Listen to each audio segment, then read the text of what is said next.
Hey everyone, welcome back to my channel. Hope you're having a fantastic day so far. So in today's video, we're going to be going over what the Social Security increase could look like as far as 2024 goes, how much is going to go up for those currently receiving Social Security retirement, SSI, as well as SSDI. Also, very soon, within the next few days, perhaps probably in the next week, we can expect for the Republican leaders to finally release their budget, which if Democrats agree with it, then in turn, Republicans will agree to also raise the debt ceiling. So we're going to be going over that as well. Now, before I dive into the main content of today's video, if you wouldn't mind helping me out real quickly by just giving this video a like, that just helps out with the good old YouTube algorithm, and also consider subscribing to my channel if you have not already. Also, if you would like to receive up to 15 free stocks from Moo in a pinned comment below, I will be leaving a link where you can receive just that. Okay, so according to Business Insider, Republicans reportedly want to ban student loan forgiveness and make it harder to get food stamps in a debt ceiling deal, and they seem to want to do it all over again next year. So after months of back and forth as the country slowly teeters towards a potentially catastrophic debt ceiling crisis, Republicans are reportedly finally ready to start making a deal. According to Punchbowl News, House Republican leaders are gearing up to present their ideas to the rest of the party as recess comes to a close. Per the report, the lawmakers are starting to put together a debt ceiling package that would raise the limit until May of 2024, and they're aiming to limit budget growth to 1% annually over the next decade by banning student loan forgiveness, placing work requirements on welfare programs, and rescinding unspent COVID-19 funds, among other things. With Congress returning from recess next week, formal details of a debt ceiling plan are expected after months of a stalemate and Republican calls for President Joe Biden to sit down with Speaker of the House Kevin McCarthy and negotiate a deal. The U.S. is potentially mere months away from breaching the debt ceiling, meaning it'll be unable to pay for the spending that Congress has already authorized. The nonpartisan Congressional Budget Office estimates that a breach might come as soon as July. In the meantime, Republicans have been preparing emergency measures to pay off high priority debts with what Treasury Secretary Janet Yellen said would still be, quote, effectively a default. So we have a couple of things here. Of course, the Republicans are expecting to finally release their plan. Whether or not Democrats agree with it, we'll have to wait and see. But we saw what they want here. They want to rescind unspent COVID-19 funds. I guess that's fine. They're probably not going to do anything useful with that money anyway, such as like send out a stimulus check. Nothing to really help low-income Americans. But one thing that could really impact a lot of people, of course, is making it more difficult to receive SNAP benefits. So a lot of people on Social Security rely on SNAP benefits to bring down their grocery bill. If they place some type of work requirement, who knows what that's going to mean for people receiving Social Security. If they will have to work a minimum amount of time to receive these benefits, we'll just have to wait and see. But of course, at the same time, we have to remember Democrats are going to have to agree with anything Republicans are putting forward. And right now, at this moment in time, the Democratic Party, pretty much every Democrat is saying that they're not going to negotiate with raising the debt ceiling, that raising of the debt ceiling should be non-negotiable. So who really knows what's going to happen in the end? Perhaps Republicans are just going to fold and they will raise the debt ceiling without any of these things agreed upon. Again, we will just have to wait and see.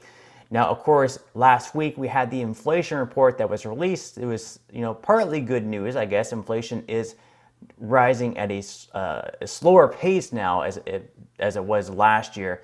So right now, I guess it has fallen to 4.5% in March. So the Senior Citizens League actually kind of released a new projection of what they expect the benefits to increase by for people on retirement, SSI, and SSDI. So we're going to go ahead and look at their news article, their press release that they released back on the 12th of April. So they say that the rate of inflation as measured by the Consumer Price Index that is used to calculate the Social Security cost of living adjustment has fallen to 4.5% in March. If inflation continues to fall at the current pace, it appears that the COLA for 2024 will be lower than 3%. Although easing inflation should relieve older consumers, new survey findings from the Senior Citizens League indicate that recent steep inflation has had long-lasting financial impacts on many older households, making recovery difficult. The good news is that 8.7% COLA increase in 2022 exceeded the actual rate of inflation in every month so far this year by an average of 2.6%. That's about $44.90 per month based on an average Social Security benefit of $1,694. But that so-called cushion is completely consumed by the $164.90 per month Medicare Part B premiums, which is automatically deducted from Social Security benefits. Research by the Senior Citizens League indicates that the average benefit fell short of inflation by roughly $1,054 from January 2021 to December of 2022.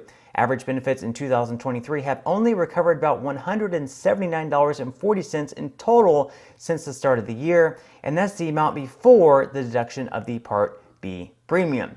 Okay, so now that we have that magical 3% number, I'm going to be going over some estimates for people receiving SSI, SSDI, as well as retirement, and what you can expect to receive at least on average. So currently in 2023, according to the Social Security fact sheet, non-blind Social Security disability recipients, you're currently receiving $1,470 on average. With a 3% increase, that would be boosted up to $1,514. For blind Social Security disability recipients, you would be bumped up to $2,533 from $2,460. As far as SSI individuals go, the max payment this year is $914. With a 3% increase, that would be boosted up to $941. And for SSI couples, their payments will be boosted up from $1,371 per month up to $1,412 per month. Now, as far as retired workers go, their average payment this year is $1,827 every single month. If we see a 3% increase, those payments would be boosted up to $1,881 per month. Now, again, just keep in mind the 3% number is just an estimate. It could be either lower, it could be as low as, let's say, like 2%, which is what the Fed wants it to be, or perhaps it could be even higher, anywhere between, let's say, like 3 to 4%. The way they figure these is they take the third quarter CPIW numbers from this year, and they're going to compare the third quarter CPIW numbers from last year. So that's going to be July, August, and September. So we're not yet in July.